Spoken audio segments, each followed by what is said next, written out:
Comment est-ce que je pourrais résumer? La peur peut être une émotion trompeuse. Ce qui de loin peut sembler effrayant ne l'est pas forcément quand on s'en rapproche. Nous avons souvent peur de ce que nous sommes conditionnés à craindre. Les gens derrière les masques, les endroits inconnus et sombres. Fais gaffe, on ne doit voir que moi et le conteneur dans le cadre. A priori, ma mission était loin d'être compliquée. D'écrire le Darknet en 3500 mots.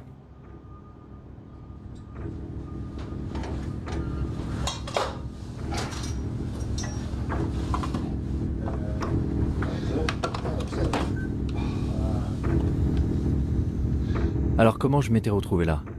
Dans un conteneur clandestin à la périphérie de Berlin, avec 2 crypto-anarchistes sans visage me faisant faire le tour de leur lab. Non, tu ne filmes pas mes doigts. Jamais? Compris? Ok. Un des trucs qui m'intéresse en ce moment, c'est de fabriquer un dispositif qui reproduise la norme de communication vocale sécurisée de l'armée américaine, mais qui serait accessible à tous. Comme ça, n'importe qui pourrait se connecter avec ce petit appareil et crypter sa voix en utilisant les lignes téléphoniques traditionnelles. Mais qui cette puce aiderait-elle au final? Des terroristes pour voler à couvert? Ou des révolutionnaires dans les régimes dictatoriaux? Quand j'étais jeune, j'ai lu 1984. Et c'était comme... En un sens, il était visionnaire, mais d'un autre côté, il était très optimiste, parce qu'il ne pouvait pas imaginer les développements technologiques que nous avons connus depuis. Et d'un point de vue technologique, c'est déjà bien pire. Ça donne une société qui vit en état de surveillance permanente. 1984? Je suis né en 1984. Oui, ça c'est moi juste là. C'est précisément l'année qu'Orwell avait imaginé comme étant le début de la fin de notre vie privée. Un monde dans lequel Big Brother nous surveillait en permanence. Mais personne n'y prêtait vraiment attention. Pourtant, c'est cette année-là que les familles heureuses ont pu installer le premier ordinateur Macintosh chez elles. Hello, I am Macintosh. 10 ans plus tard, ma génération serait déjà dépendante aux écrans. We installed the internet on our computer just a short time ago, and I haven't been able to get the kids off it ever since. Petit à petit, nous sommes tous devenus accros. Ça a commencé avec des jeux, des chats, des emails, même des films. Nos goûts se sont développés avec Internet. Mon premier amour, mon deuxième amour, mon troisième. ICQ, puis Facebook, Google, Twitter. Arrivé à l'âge adulte, j'avais passé une bonne partie de mon temps en ligne. Pourtant, je ne m'étais jamais dit qu'il pouvait y avoir une autre facette à explorer. Le fameux Deep Web. À vrai dire, je n'avais pas la moindre idée de la façon de le trouver. Donc j'ai commencé comme tout le monde, par une recherche sur Google.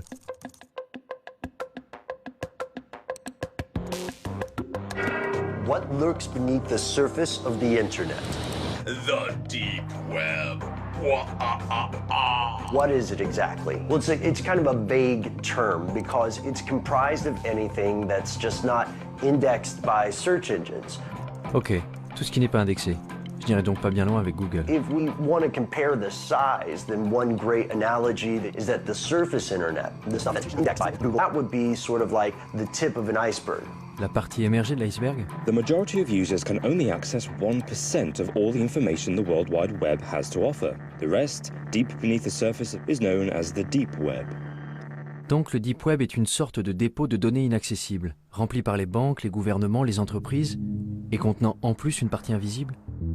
There's the regular internet, and then there's something called the darknet, an underground system of anonymous websites that are untraceable. Qu'est-ce que le Darknet? Pendant longtemps, tous ceux qui voulaient agir en secret, acheter de la drogue ou des objets volés, trouvaient que c'était très difficile à faire dans le monde réel. Parce que dans le monde réel, il faut rencontrer le vendeur et ensuite, il faut le payer d'une façon ou d'une autre. Parler du Darknet, c'est évoquer une nouvelle forme de commerce, un nouveau marché où les identités des acheteurs, des vendeurs et de l'argent lui-même échappent à la police ou à quiconque essaierait de traquer le crime ou d'autres choses. You can find ways to launder money, hire a hitman, get guns, The deep web is used by many to buy fake identities. Websites offer green cards, driver's licenses, and passports. Some use it for more sinister reasons, such as human trafficking or drug exportation. Ok, tu vois ça? C'est un système d'exploitation conçu pour les hackers. Rien à voir avec Windows ou quoi que ce soit de ce genre. Un système d'exploitation élaboré spécifiquement pour le piratage informatique. Tel Aviv est un hub pour les experts en cybersécurité. Ça n'a donc pas été difficile de trouver Danor Cohen, un pirate informatique white hat, qui agit pour la bonne cause. La première chose que Danor m'a montré, c'est à quel point ceux qui utilisent l'Internet ouvert sont vulnérables et exposés. Tu vois ça? Il y a le mot de passe réseau. Incroyable, non? Maintenant, imagine que tous tes secrets, tous tes mots de passe bancaires, ton Gmail, ton Facebook, toutes tes conversations privées, que tout ça soit visible avec un seul mot et envoie. En faisant le tour du quartier, Danor avait pu s'introduire dans l'ordinateur de pratiquement tous les gens à 100 mètres à la ronde. Comme les hackers, ils pouvaient intercepter mes informations sur Internet, tout comme la police pouvait utiliser ces mêmes outils pour surveiller les criminels. Si on est sur l'Internet ouvert et qu'on parle d'un trafic de drogue, il y a des systèmes qui balayent le réseau automatiquement. Il n'y a pas d'intervention humaine là-dedans. Et tu seras rapidement convoqué pour enquête. Mais sur le Darknet, rien ne permet d'arrêter à temps quelqu'un de faire ce qu'il veut. Je veux qu'on comprenne parfaitement ce qu'est le Darknet. Vous installez un logiciel dont la fonction essentielle est de cacher votre activité. Well, you're going to need some software. One of the most popular is called Tor. Tor? Which originally stood for the Onion Router. The Onion Router. Onion Router. It was made by the US Navy. How does Tor do it? Well, it takes your data and it bounces it around the world over several different data nodes. That way, no person or agency can figure out where the data came from or where the data is going. If you want to keep yourself invisible online, there is absolutely nothing better than Tor. Cela semblait incroyable. Sous couvert d'un anonymat complet, n'importe qui pouvait réussir à commettre le crime parfait depuis son salon entre deux épisodes de sa série préférée sur Netflix, sans que personne ne le sache. En à peine quelques secondes de téléchargement, Tor était sur mon bureau. La porte du Darknet était grande ouverte. Goodness, this is quite extraordinary. Such a large rabbit hole. I'll just take a look inside. La question était, où aller?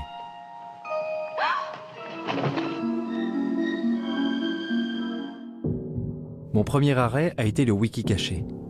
Ce n'était pas vraiment différent d'une page Wikipédia classique, seul le contenu était un peu plus... enfin, je sais pas, voyez vous-même. Des drogues, beaucoup de drogues. De l'herbe, de la cocaïne, de l'héroïne, de la méthamphétamine en cristaux.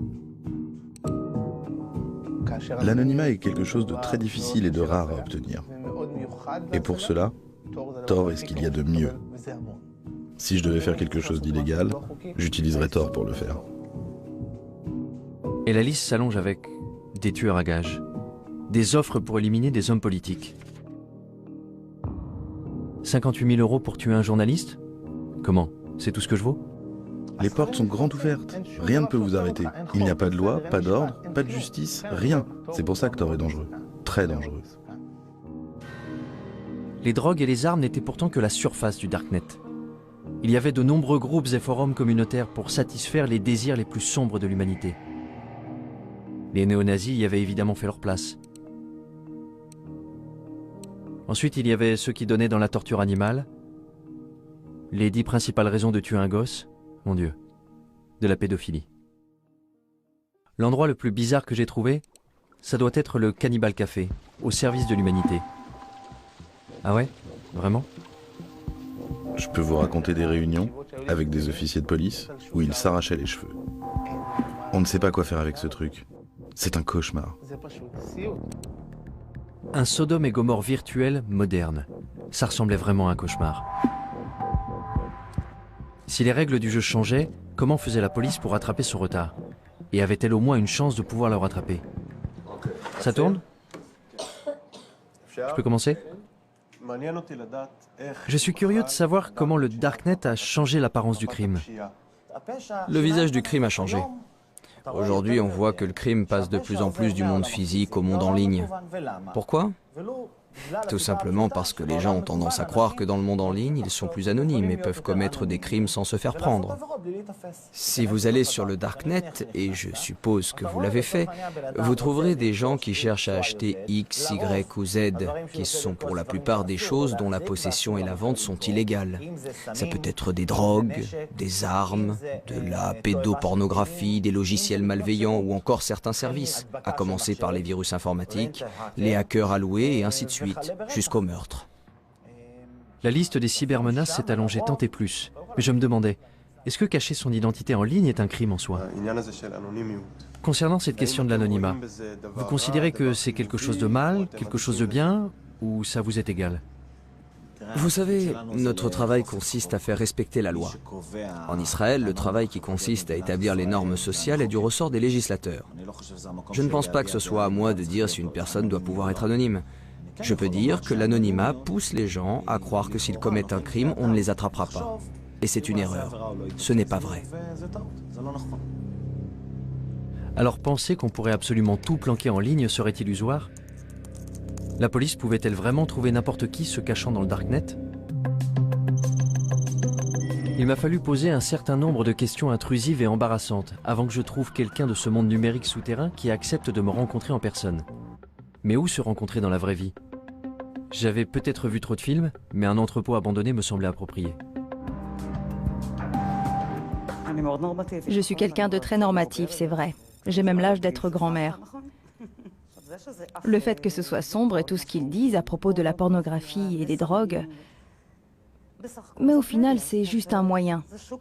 C'est un marché comme un autre, un marché noir, mais c'est juste un moyen. Je vois ça comme quelque chose de très positif, tant que vous restez fidèle à vos principes. Vous ne me verrez pas chercher de la pornographie ou des sites de paris en ligne, parce que ça ne m'intéresse pas. En revanche, des tueurs à gages, peut-être. J'étais furieuse de ne pas pouvoir acheter là où je voulais un produit que je voulais. J'ai fait une recherche sur Internet et j'ai appris l'existence du navigateur Tor. J'y suis allée et j'ai vu par moi-même. C'est un monde fascinant. C'est une poudre qu'on utilise pour faire du hash soi-même. Beaucoup de gens le font. De la cocaïne? De la cocaïne aussi. Les médecins prescrivent bien de la Ritaline. Pourquoi commander de la cocaïne illégalement? C'est ce qui vous met en colère? Il n'y a pas de raison d'être en colère, c'est une vitrine. Ils ne font que montrer leurs marchandises. Et bien sûr, Shoshi n'était pas du tout telle que je l'avais imaginée. Elle ressemblait plus aux amis de ma mère qu'à quelqu'un qui utilisait le Darknet. Allez, ça ne vous fait quand même pas un peu peur? Ce n'est pas effrayant. Ce qui est effrayant, c'est ce que vous en faites. Vous pouvez faire de mauvaises choses avec, c'est vrai, mais le Darknet en tant que tel n'est pas effrayant. J'ai tendance à être méfiant vis-à-vis des gens qui me disent qu'il n'y a rien à craindre. Le Darknet n'était-il pas vraiment qu'un marché noir équivalent à eBay? La technologie a toujours eu un double visage, selon l'usage que l'on en fait. Prenez l'imprimante 3D par exemple. Fais descendre l'arme. Roy Cezana en a utilisé une pour imprimer en 3D un revolver dont il avait téléchargé le modèle sur le Darknet. Puis il est entré en douce dans un rassemblement universitaire où il y avait les hommes politiques les plus importants d'Israël. Il a dit que le plus drôle dans tout ça, c'est que tout le monde était debout autour et regardait. Le côté spectaculaire, c'est cette fabrication rapide et personnalisée. C'est ce qu'on appelle le rapid manufacturing en anglais. Autrefois, la production ne pouvait se faire que dans des usines géantes valant des millions de dollars. Aujourd'hui, n'importe qui peut avoir ces machines à la maison. Une imprimante 3D qui peut servir à imprimer un revolver. Les gens ont ça chez eux. Mais ce n'est pas donné à tout le monde d'imprimer une arme à feu aussi facilement. Il faut télécharger le plan quelque part. Et d'où vient le plan? Il vient du Darknet.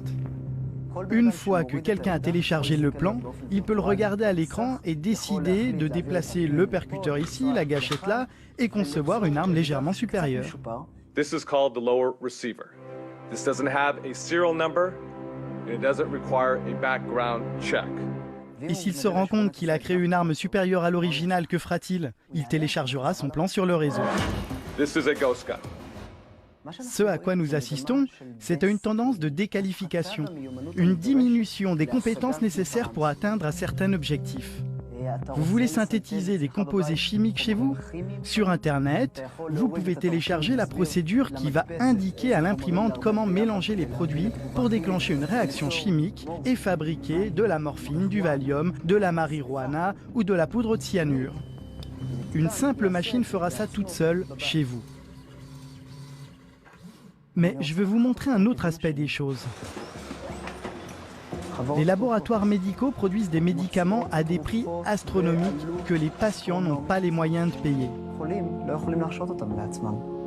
Ceux qui ont la capacité, par exemple, de passer des plans à la production maison de médicaments vont commencer à le faire d'ici 10 ou 20 ans.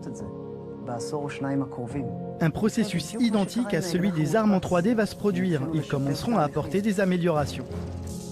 Tout le monde sur Terre prendra part à cette révolution géante de l'échange d'informations et de l'association de nouvelles idées. Le Darknet peut être le lieu où toutes les vieilles idées se mélangeront les unes aux autres. Comme l'a dit Matt Ridley, les idées vont commencer à avoir des relations sexuelles entre elles pour finalement donner naissance à des idées nouvelles et incroyables.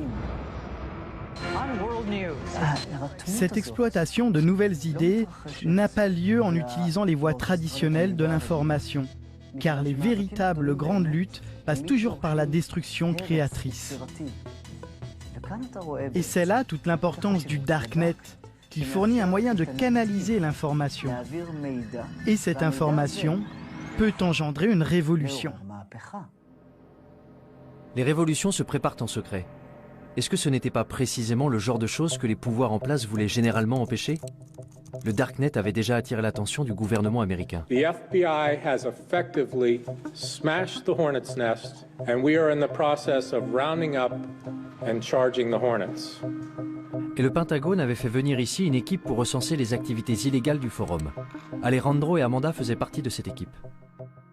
Nous sommes en quelque sorte des hackers alloués. Notre travail consiste à explorer une grande partie de ce que le Darknet a de plus sombre, mais aussi à le divulguer. De toute façon, on peut retrouver les pédophiles. On peut retrouver les tueurs à gages quand ils sont réels. On communique ces informations au projet Tor et on transmet certains de ces éléments à la police. Parce que, soyons très clairs, les créateurs du projet Tor ne veulent évidemment pas favoriser l'exploitation des enfants. Vous croyez que certaines choses méritent de rester cachées, ou bien est-ce que tout doit être divulgué? C'est une grande question. Je veux dire, d'une certaine façon, je pense que l'anonymat est extrêmement important. Je pense qu'il y a certaines choses que... Je veux dire, il y a de vrais méchants ici. Il y a les méchants que tu veux, à cause desquels les utilisateurs ont besoin d'anonymat. Et puis, il y a ceux qui utilisent l'anonymat pour de mauvaises raisons. Je pense vraiment que l'anonymat est important. Je ne suis pas pour la suppression totale de l'anonymat. Mais pourquoi l'anonymat est-il important? Eh bien, à cause de... Du droit à la vie privée. Oui, le principe du droit à la vie privée. Et dans quel but? Pourquoi on en a besoin? L'exemple classique que le projet Tor utilise presque toujours pour illustrer ça, ce sont les régimes oppressifs. Et ce n'est pas un exemple théorique.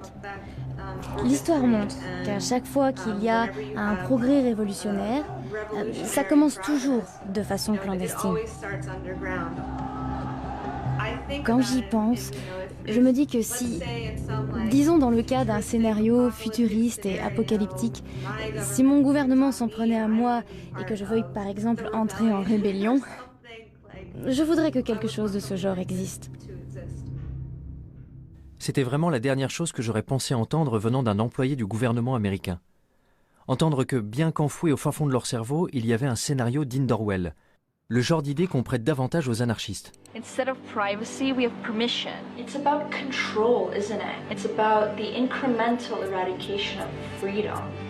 C'est Julia Touriansky, une propagandiste anti-étatique autoproclamée. Don't police me. Statism is death. Mon Dieu. Join me in my love affair with freedom. Vie privée, contrôle, liberté.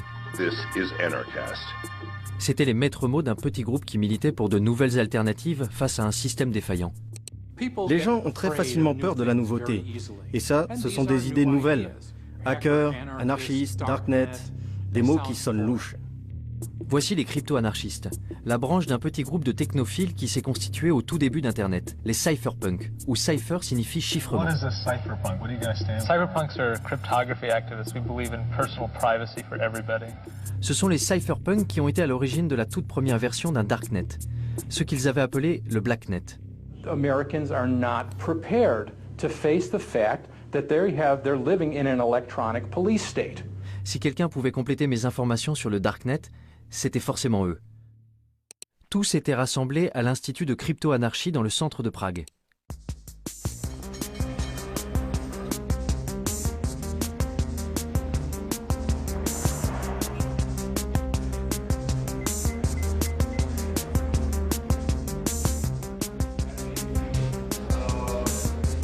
Parallelnipolis représente des outils et des moyens pour protéger nos libertés contre les tendances autoritaires des institutions politiques et sociales. Désolé, c'est vraiment privé. Vous ne pouvez pas prendre ces personnes en photo, ok?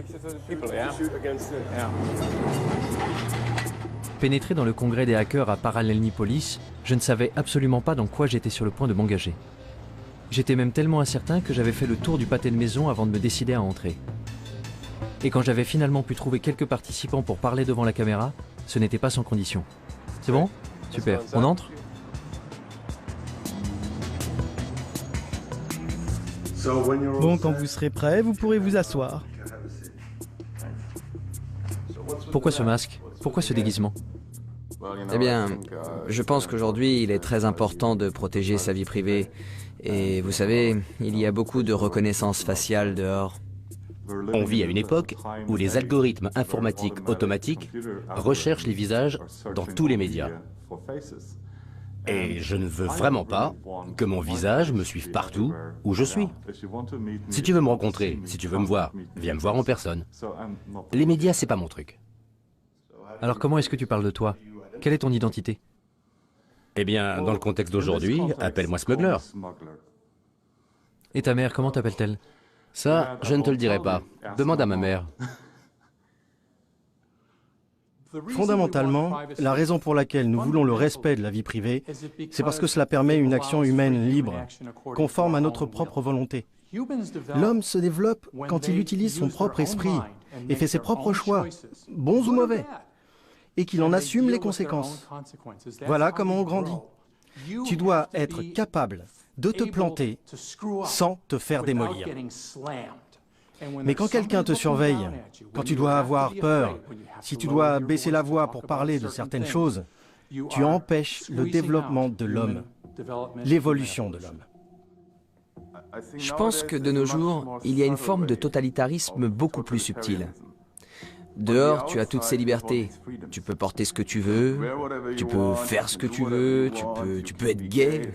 Tout va bien, parce que tu sais, nous sommes des gens libres. Dans les systèmes totalitaires précédents, le fait de ne pas être libre était beaucoup plus clair pour les gens. Maintenant, c'est genre, tu es ce consommateur heureux qui peut regarder tous les films sur Netflix, mais dès que tu essaies vraiment de pousser un petit peu pour changer le système, tu te fais attaquer. Et tout le monde te dit « Ouais, c'est quoi ton problème? Like-moi sur Facebook, c'est tout. » Quand on est assis face à l'ordinateur chez nous, on est dans un environnement qu'on associe a priori à la vie privée. Mais ce qu'on fait en réalité, c'est qu'on crie des choses sur tous les toits. Et en ne nous protégeant pas, on a tout simplement ouvert notre espace privé au monde entier. Et moi je dis, attention, ce que vous faites là, vous ne le feriez pas si vous compreniez vraiment ce que ça implique. Parce que vous ne faites ça pour rien d'autre dans votre vie. Je n'ai jamais été particulièrement soucieux de la vie privée. Quand j'ouvre une appli sur mon téléphone, je ne me demande pas vraiment où ces données vont finir. Facebook, Google, ce sont des systèmes de surveillance. À chaque fois que tu utilises un produit qui est gratuit, il faut bien que l'entreprise paie ses salariés. Ce qui signifie que tu n'es pas vraiment le client puisque tu ne payes rien. Ça veut donc dire que le produit, c'est toi. Je ne vais pas arrêter d'utiliser Facebook. Je ne vais pas arrêter d'utiliser Google. Pas tant qu'ils ne se mettent pas à pourchasser les gens et à les tuer. L'idée que les gens de ma génération arrêtent soudain d'utiliser un média social semblait un peu folle. Et grosso modo, mes amis étaient de mon avis. Je veux dire, c'est nul que tu ne puisses pas dire tout ce que tu as envie de dire. Je pense que j'ai admis l'idée que j'étais surveillée. Je ne fais rien d'illégal. Pas sur Internet. Si je n'ai rien à cacher, pourquoi est-ce que je devrais avoir peur? Je me demande si j'ai quelque chose à cacher. Ta vie privée n'est pas violée au moment où quelqu'un prend tes photos et les met en ligne. Ce n'est pas là qu'il y a violation de ta vie privée. Il y a violation de ta vie privée quand quelqu'un veut tes photos et les stocke. C'est à ce moment précis qu'il y a violation. Quelqu'un qui prend tes données et qui les stocke. Parce qu'il pourrait avoir envie de les utiliser. Et c'est cette menace du pourrait que nous percevons tous inconsciemment. Tout le monde fait quelque chose de mal. Peut-être que tu trompes ta femme, ou que tu étais ivre à cette fête, et tu as gardé cette photo ridicule de toi. Et ensuite, ils peuvent utiliser cette information pour appliquer une loi qu'ils n'appliquaient même pas avant. Ou alors tout simplement pour te faire chanter publiquement. Quand tu es dans un état où tu n'as pas d'intimité, où tu n'as pas d'anonymat, tu es toujours inquiet à l'idée que quelqu'un te surveille. Quelqu'un qui te punirait physiquement, ou dirait du mal de toi dans ton dos, ou te ferait honte. Chez les humains, la honte est une arme de destruction massive. Alors que devons-nous faire pour préserver notre liberté? Porter des masques? Pendant tout ce défilé de mode imprimé en 3D, je n'arrêtais pas de penser à quel point il était paradoxal de croire qu'on ne pouvait être libre qu'en se cachant. Particulièrement en Occident, où nous sommes tellement habitués à tout exposer. J'étais au Caire au moment du printemps arabe, en même temps que Shira Frankel, qui écrivait sur les événements dramatiques qui s'y déroulaient. Désormais, elle écrit pour BuzzFeed des articles sur les technologies de cryptage comme Tor. En Occident, on croit que le Darknet est noir et diabolique et malveillant, alors qu'ailleurs dans le monde, on ne l'appelle pas le Darknet. On ne le voit pas comme un terreau diabolique. On considère que c'est un lieu pour échanger l'information librement et en toute sécurité. J'ai rencontré des militants LGBT dans certains pays d'Afrique et du Moyen-Orient qui considèrent que c'est un des seuls refuges qui leur reste. Et quand je leur dis qu'aux États-Unis nous l'appelons le Darknet, que c'est comme ça que nos hommes politiques l'appellent, ils rient et ils trouvent que c'est absurde. Ils disent « Mais c'est là où nous sommes en sécurité, c'est là que nous pouvons parler, c'est là que je peux être moi-même en sécurité. » Il y a donc de grandes parties du monde où le simple fait d'être connecté suffit à vous faire arrêter. Alors pour ces gens qui savent qu'ils ne sont pas en sécurité en ligne, qu'ils ne sont pas en sécurité, ne serait-ce que pour envoyer des emails ou faire partie de groupes Facebook, les technologies cryptées peuvent effectivement être une bouée de sauvetage. Je pouvais comprendre cette nécessité du Darknet pour ceux qui vivent sous un régime dictatorial. Mais la liberté est un des fondements des sociétés démocratiques, non? Aujourd'hui, nous sommes à la croisée des chemins entre deux systèmes gouvernementaux en compétition. D'un côté, celui dans lequel Big Brother contrôle la vie de ses citoyens, et de l'autre côté, la domination des masses. Le gouvernement tente de se sécuriser et de sécuriser ses citoyens. Pour cela, il doit arrêter la menace que représentent les loups solitaires, les terroristes. Ceux qui voudraient faire tomber le gouvernement par la force. Et parfois aussi, ceux qui veulent le faire tomber sans faire usage de la force. Le peuple exige la justice sociale. La question qui se pose est, comment le gouvernement peut-il empêcher l'action des terroristes et des criminels sans nuire à la liberté d'expression? Et il n'y a toujours pas de réponse satisfaisante à cette question. Que feriez-vous si votre devoir était de protéger votre population et que vous voyez une énorme menace? Vous deviendriez hystérique et vous commenceriez à surveiller absolument tout le monde. Parce qu'un seul terroriste qui vous glisserait entre les doigts représenterait un tel danger que vous ne pourriez tout simplement pas prendre le risque de commettre une seule erreur. S'il suffisait d'un terroriste pour nous rendre hystériques, alors 19 d'entre eux répartis dans 4 avions avaient suffi à mettre le feu au monde entier. Dans les mois qui avaient suivi le 11 septembre, le Congrès américain avait adopté le Patriot Act et la NSA avait mis en place les programmes de surveillance massive qu'elle souhaitait faire adopter depuis des années.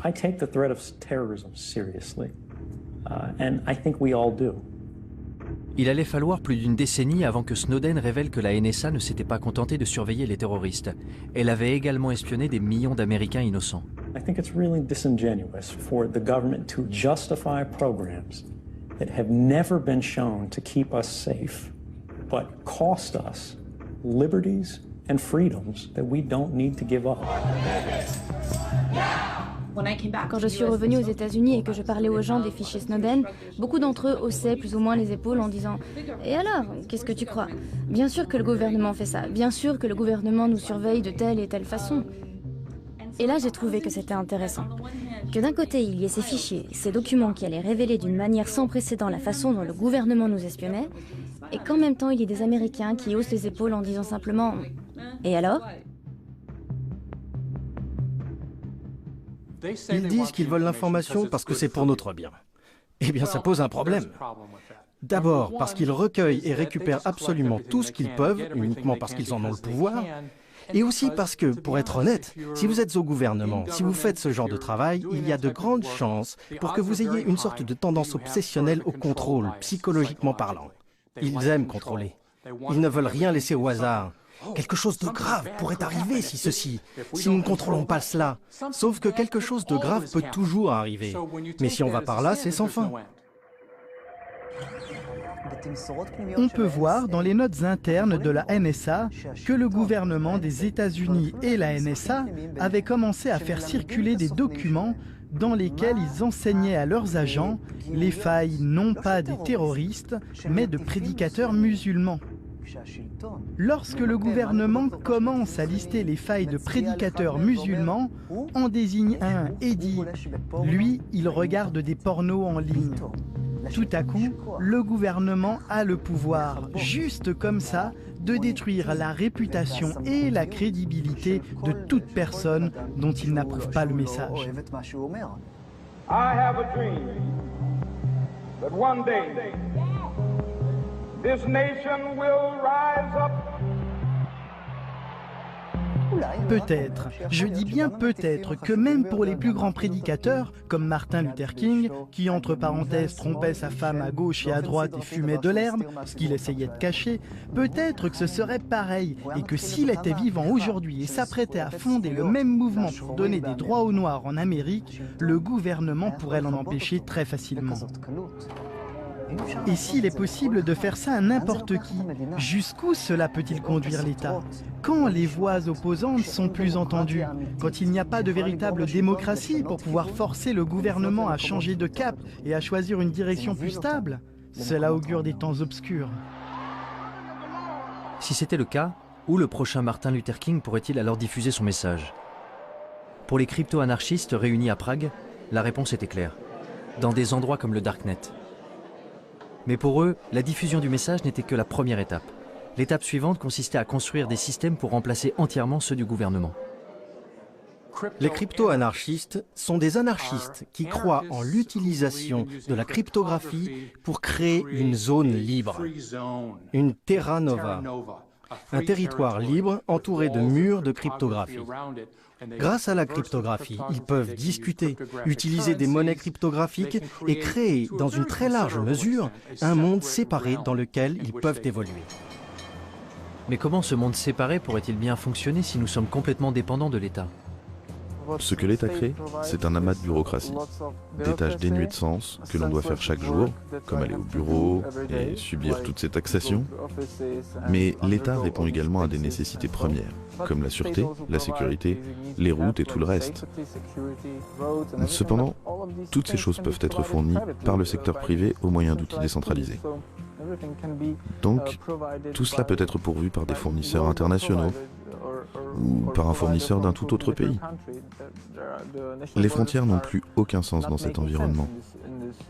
Car sur le Deep Web, l'endroit d'où tu te connectes, ça n'a absolument aucune importance.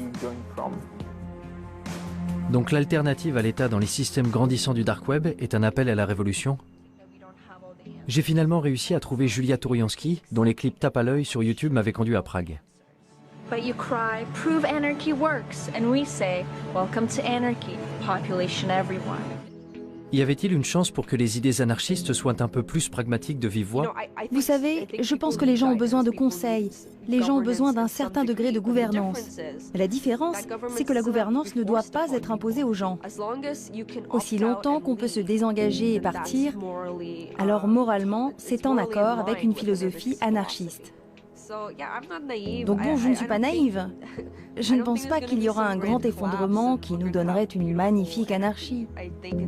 Je crois que l'idée, c'est plutôt de créer ces petites communautés pour soi-même et de trouver des endroits d'où on a la possibilité de se désengager et qui se diversifient et qui soient plus dispersés et plus accessibles. L'un des systèmes utilisés par la communauté crypto-anarchiste pour se désengager était le Bitcoin. Une crypto-monnaie permettant d'effectuer des transactions en ligne de manière anonyme et qui avait déjà fait les manchettes des journaux du monde entier. Et une fois que vous avez la monnaie virtuelle, vous n'êtes pas très loin de commencer à bâtir des États virtuels. Hier, il y avait une conférence sur la BitNation, qui est un projet qui montre que la technologie blockchain peut être utilisée pour des services qui, en temps normal, ne sont fournis que par les gouvernements et les États. BitNation is creating a new world where thousands or millions of nations actually compete for customers by offering better services. It's a world where everyone can choose. La BitNation est une nation, et être une nation implique de connecter entre eux des gens qui partagent des valeurs similaires, familiales, etc. Nous sommes d'accord. Donc je dirais que la BitNation est un État apatride. Si vous dissociez la gouvernance du territoire, vous n'avez pas à craindre pour vos propres principes de gouvernance. En parallèle de l'État apatride, il y aurait des crypto-marchés en ligne pour les produits de tous les jours. En gros, la version familiale et conviviale de ce que j'avais déjà vu sur le Darknet. Il y aura des crypto-marchés décentralisés, anonymes, qui seront techniquement impossibles à fermer par le gouvernement. Le système financier et social va s'effondrer. Aucune approche rationnelle ne peut dire comment le système social va pouvoir survivre, surtout quand il y a tellement de personnes âgées et seulement un petit nombre de gens jeunes et productifs. Je pense donc que le système social du gouvernement va s'effondrer. Et donc passer à quelque chose de totalement nouveau peut être une bonne chose. Le gouvernement qui s'effondre, des systèmes parallèles pour le remplacer. Les crypto-anarchistes étaient dans la droite ligne des cypherpunks et de ce qu'ils avaient écrit en 1988. Regarde ce que les cypherpunks écrivaient avant que la technologie d'aujourd'hui existe. Je veux dire, ils peuvent être fiers d'eux. Vous avez raison. Lire leurs écrits revenait un peu à lire une prophétie de science-fiction. À l'ère électronique, la vie privée est nécessaire pour une société ouverte. Tout ce qu'ils avaient prédit il y a plus de 30 ans était effectivement en train de se réaliser aujourd'hui. Bitcoin, construire des systèmes anonymes avec de l'argent électronique. Wikileaks, la crypto-anarchie permettra de mettre en libre circulation les secrets nationaux. Darknet, des systèmes qui permettent de faire des transactions anonymes. Crypto-marché, un marché informatique anonyme permettant d'échanger des biens illicites et volés. Ils avaient même prédit la façon dont les gouvernements répondraient à ces développements. L'État essaierait de ralentir la propagation de ces technologies au nom de la sécurité nationale. Chaque fois que quelqu'un fait quelque chose qui protège la vie privée, il ne se passe pas longtemps avant que le gouvernement et les médias officiels brandissent un de leurs arguments à la carte. C'est mauvais parce que terroriste, ou c'est mauvais parce que drogue. Ce sont effectivement de mauvaises choses. Oui, c'est mal d'être un terroriste, mais là, ce que le gouvernement fait, ou ce que les adversaires de la vie privée font en réalité, c'est qu'ils jouent avec notre corde sensible. Ok, voyons. Wikileaks, gouvernement des États-Unis. The United States strongly condemns the illegal disclosure of classified information. It threatens our national security. If this becomes a standard currency, it could radically and dramatically transform the role of central banks. A few years ago, we learned of an underground website called Silk Road. Our push for increased funding aimed at fighting cyber drug dealers. Silk Road a été associé au Darknet, jusqu'à ce que le gouvernement américain le ferme. C'était le marché le plus important du genre, avec des mouvements atteignant 1,2 milliard de dollars en produits, essentiellement de la drogue.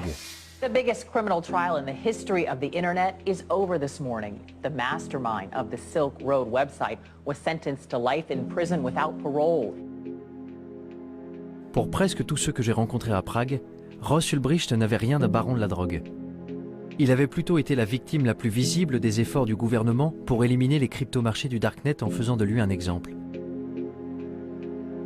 Si on prend l'histoire des cypherpunks, de la crypto-anarchie, c'est en fait l'un des premiers exemples dans le monde réel d'une contre-économie opérationnelle. Et ça a été un énorme succès. Vous aviez le marché Darknet, vous aviez une certaine forme d'anonymisation, vous aviez une certaine forme de monnaie numérique anonyme, et c'est devenu très important, très vite. Et c'est essentiellement à cela que tient le pouvoir explosif de quelque chose comme Silk Road.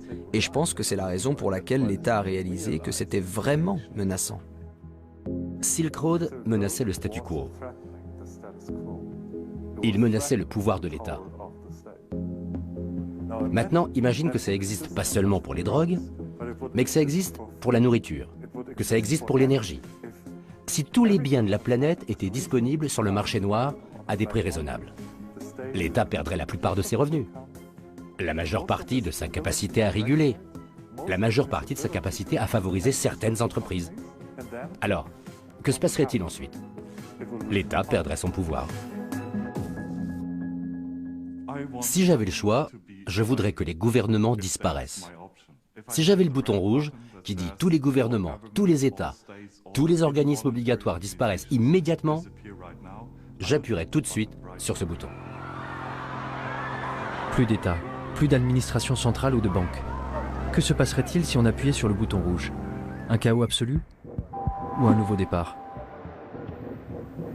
Je quittais Prague avec l'impression de revenir du futur. Mais un réveil brutal m'attendait dans le présent.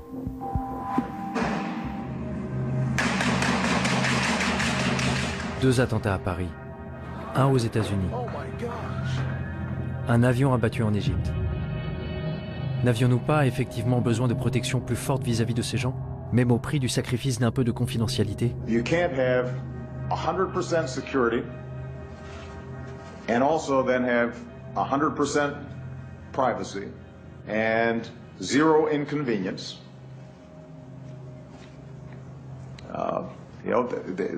We're going to have to make some choices. J'étais à Washington il y a quelques mois et j'ai parlé à de nombreux hommes politiques. C'était juste après les horribles attentats de Paris et juste avant l'attaque terroriste de San Bernardino en Californie. Et de nombreux hommes politiques disaient « C'est de la faute du Darknet, c'est de la faute de Tor et c'est de la faute des technologies de cryptage ».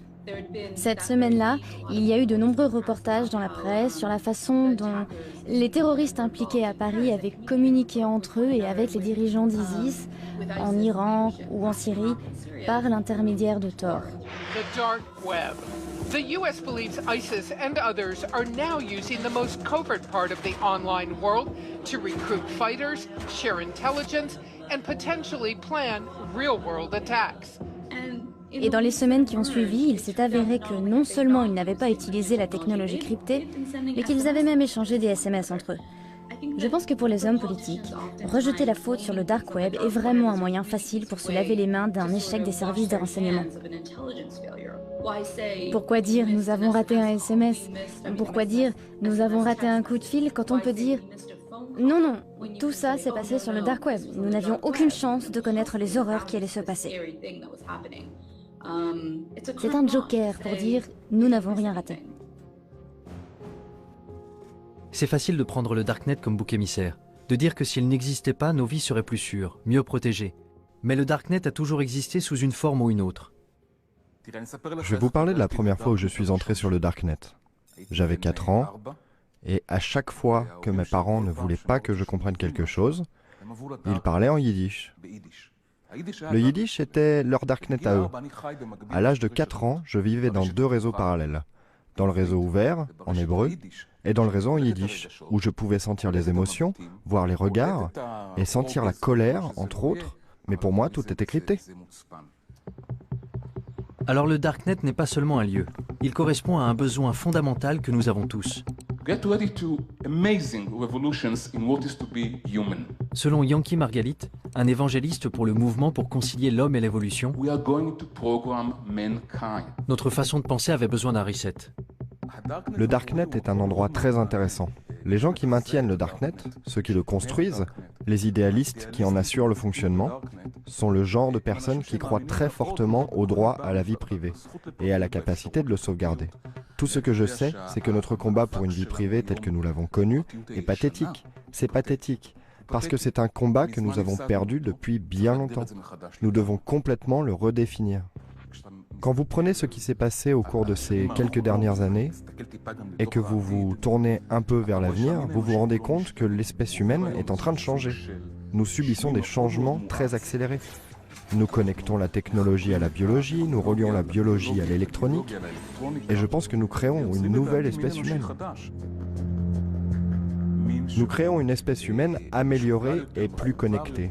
Ce que nous faisons aussi, c'est que nous prenons des individus et que nous les connectons à quelque chose de plus grand qu'eux. Cela me rappelle le processus par lequel des cellules individuelles ont créé l'homme. Pensez aux cellules qui vous ont créé, aux milliards de cellules qui vous ont créé. Ces cellules ont perdu leur individualité, elles ont perdu leur vie privée. Mais en fin de compte, elles ont créé un être humain. Mon sentiment aujourd'hui, c'est que nous sommes en train de prendre toute l'humanité, exactement comme ces cellules, et nous créons quelque chose de mieux. Lorsque vous construisez quelque chose de cet ordre, quelque chose de plus grand que la somme de ses parties, la question de la vie privée est très intéressante. Parce que savez-vous quelles sont les cellules les plus intimes du corps humain? Les cellules cancéreuses. Ce serait donc ça? La vie privée ne serait pas vraiment morte? Elle présenterait des cellules cancéreuses? Peut-être? Avec le nombre de fous qui se baladent, l'ordre mondial semble trop fragile pour faire confiance à la vision des cypherpunks et des crypto-anarchistes. Particulièrement à ceux qui ne veulent pas montrer leur visage, non? Je m'apprêtais à terminer mon article, mais juste à ce moment-là, Smuggler sortit de l'ombre.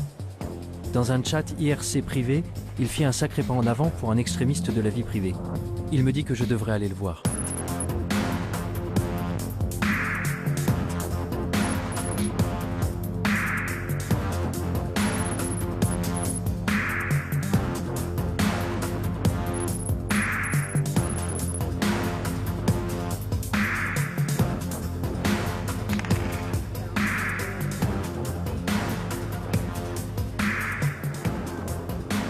Se balader dans les rues de Berlin avec deux types masqués m'a mis un peu mal à l'aise, même si nous nous étions déjà rencontrés une fois. Je me demande ce que le chauffeur de taxi a bien pu penser. Réfléchis à ça. Psychologiquement, les raisons pour lesquelles tu étais nerveux et... Non mais regarde-toi. Mais la peur peut être une émotion trompeuse. De quoi était-je censé avoir peur au juste? Des cellules cancéreuses? Ou de renoncer à la vie privée et à l'individualité pour devenir un seul et grand organisme? Tu ne peux pas faire travailler tous les gens de la même façon. Et on observe ça aussi dans la nature. En agriculture, par exemple. Si tu utilises exactement les mêmes méthodes, exactement les mêmes cultures tout le temps, tôt ou tard, ton exploitation agricole déclinera. Parce que la réalité a besoin de la diversité pour se stabiliser. Coupe la caméra maintenant.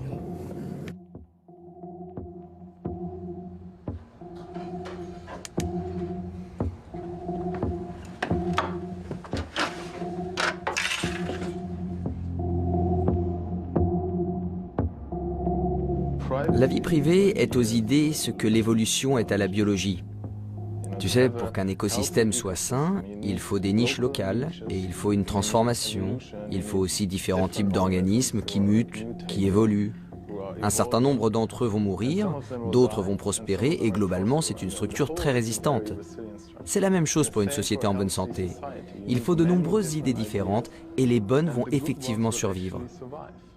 Et si tu penses à ce futur, où toute l'humanité ne serait qu'un seul organisme allant dans une seule direction, il suffit d'un seul bug pour tuer le tout. Et c'est terminé. Game over. Et ce sera pire que nos pires craintes de guerre nucléaire. Je veux dire, rappelle-toi ce que nous avions avec le Troisième Reich en Allemagne. Imagine maintenant le Troisième Reich à l'échelle mondiale et aucun autre pays pour l'arrêter. Quel bordel! Malgré tous nos progrès, malgré tous les avantages de notre monde interconnecté, l'histoire serait tout de même condamnée à se répéter? Nous abordons un futur que nos parents ne pouvaient pas imaginer. Savoir ce qui en ressortira, c'est de la science-fiction. Mais moi, je ne veux pas vivre dans un futur où tout est contrôlé. Chaque bit de technologie, chaque bit d'information, comment il faut construire les choses, ce qu'il faut penser. C'est si énorme que George Orwell doit se retourner dans sa tombe. Parce que je ne crois pas qu'un tel futur sera vraiment durable. Alors à quel moment votre travail sera-t-il achevé? Jamais. Non, jamais. Je veux dire, certaines personnes travaillent pour la surveillance, et nous travaillons pour renforcer l'anonymat. On n'y arrivera jamais, mais c'est un idéal à viser. De plus, même si nous travaillons pour plus de vie privée, ça ne veut pas dire que qui que ce soit va arrêter de travailler pour la surveillance. Donc tant qu'ils travaillent sur la surveillance, nous, on a un travail à faire. Mais certains diraient, je ne sais pas, que vous êtes peut-être paranoïaque. C'est vrai, vous n'êtes pas des criminels purs et durs, vous ne vendez pas de drogue, vous ne... je sais pas... Mais je veux dire qu'il y a beaucoup de... Je crois que toute la discussion... C'est bizarre le tour qu'a pris cette affaire. Que ce soit à nous de devoir nous défendre. Tu sais pourquoi tu as des rideaux dans ton appartement? Pourquoi tu fermes ta porte à clé? Et il y a plein de précédents historiques où des gens ont été tués à cause de données les concernant qui avaient été recueillies. Tu sais, c'est ce qui s'est passé pendant le Troisième Reich. Ce qui s'est passé dans les années avant même que le Troisième Reich existe, c'est que beaucoup d'États-nations exigeaient l'enregistrement des citoyens. L'une des choses que de nombreux États, comme les Pays-Bas, la Belgique, la France, l'Allemagne, exigeaient, eux, c'était que tu indiques ta religion. Les nazis sont arrivés et ils ont pris ces registres pour les fouiller. Donc quand l'Allemagne a envahi les autres pays, ils n'avaient plus qu'à fouiller les registres et à tuer les personnes de la mauvaise religion. Aucun pays ne se doutait que ça pourrait être un problème 10 ans plus tard. Et pourtant, ça en a été un sacré. La plupart d'entre eux ne l'auraient jamais cru. Il faut se rendre compte qu'on ne peut pas réellement savoir de quoi l'avenir sera fait. On n'arrive pas à se représenter la merde qui se passe dans le monde aujourd'hui. Alors dans 5 ans, encore moins. En quittant le conteneur, j'ai rallumé mon téléphone et trouvé mon chemin sur Google Maps. J'ai ouvert Gmail pour envoyer l'article à mon rédacteur en me demandant quelles conclusions tirer de tout ça. Où m'avait conduit cette exploration du terrier? Le Darknet n'était pas le monstre diabolique que j'avais eu tendance à imaginer. Il semblait au contraire qu'il puisse être le seul endroit qui nous reste pour échapper à la surveillance de plus en plus attentive de Big Brother. Un lieu où nous pourrions nous débarrasser de nos anciennes identités pour en créer de nouvelles, et même bâtir des mondes nouveaux. Un endroit où nous pourrions bénéficier d'une vraie liberté. Ce n'est qu'à ce moment-là que je repensais à ce que m'avait dit Smuggler quand j'ai quitté le conteneur. Que la plupart des gens ne cherchent pas du tout une liberté réelle. Ce qu'ils veulent, c'est avoir juste assez de liberté pour se sentir bien.